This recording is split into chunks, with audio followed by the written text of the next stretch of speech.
สบายดี FC มาทุกคนเนาะวันนี้บีจะพา FC มาทุกคนมาเบิ่งบีกับแม่สิงต้มหน่อไม้เนาะ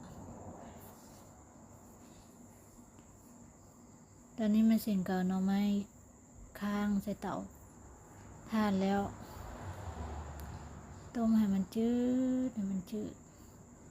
หลังจากนั้นมาจีมาเล่นกับมะพริก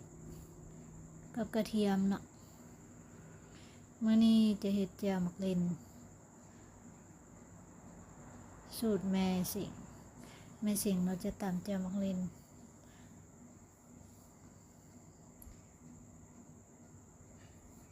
แม่สิงเฮ็ดแซ่บแจ่วมักเล่น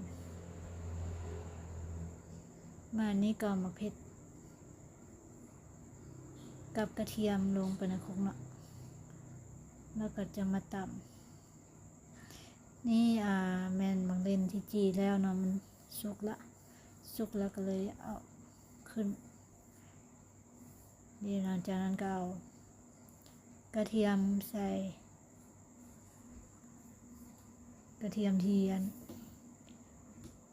ข้างเมื่อกี้นี่จีเมื่อกี้นี่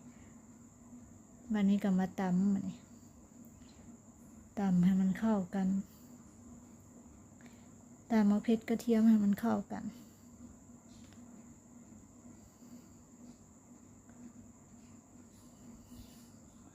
แม่สิงเป็นคนต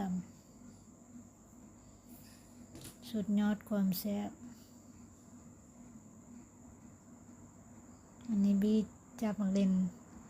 ให้เบิ่งเพื่อจะลงใส่ครกเดบีก็ลงไปในครกละเล่นลงไปในครกให้แม่สิงตำละ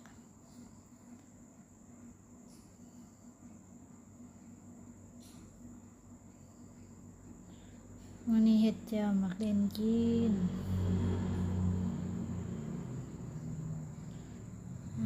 สุดท้ายนี่ก็จบคลิปกันเนาะขอบใจทุกคน